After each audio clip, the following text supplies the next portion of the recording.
یہ ساری چیزیں اس بات کی وضاحت کے لیے میں نے عرض کی ہے کہ اللہ کا قانون کبھی تبدیل نہیں ہوتا ہے، اور یہ اس لیے بھی ماننا پڑے گا کہ مسلمانوں کے ساتھ جو وعدے ہیں، اللہ نے وعدے کیے ہیں کہ انتم الاعلون ان کنتم مؤمنون ان کنتم مؤمنین، تم سربلند رہو گے اگر تم مومن ہو۔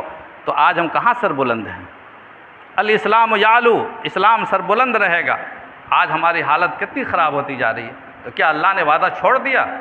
اللہ کا وعدہ پورا نہیں ہو رہا۔ وعدہ پورا اس لیے نہیں ہو رہا ہے کہ ہم ان حالات پر نہیں ہیں جن حالات میں اللہ ہمیں دیکھنا چاہتے ہیں۔ ہم نے اپنے حالات کو جب تک تبدیل نہیں کریں گے، اللہ کا قانون تبدیل نہیں ہوگا اور اللہ کا وعدہ پورا نہیں ہوگا۔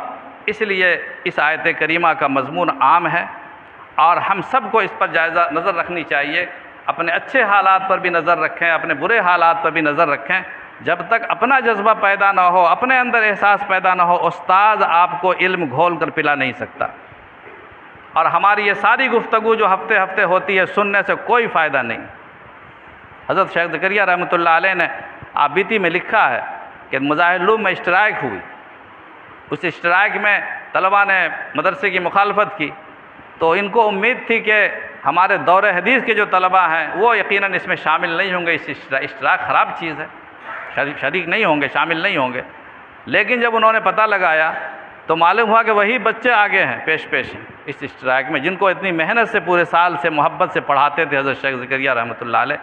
دل ٹوٹ گیا، جتنے پیار سے پالا، جتنے پیار سے پڑھایا، جتنی محبت سے سکھایا، وہی بچے آج ان کے ہاتھ میں پتھر لے کر کے اساتذہ کے خلاف کھڑے ہیں۔ وہ جس کے ہاتھ میں پھول دے کے آیا تھا، اسی کے ہاتھ کا پتھر میری تلاش میں۔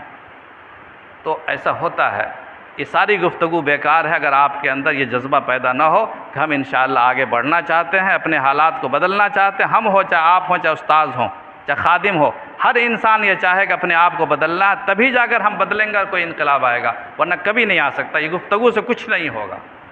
گفتار کا غازی بن تو گیا، کردار کا غازی بن نہ سکا، اقبال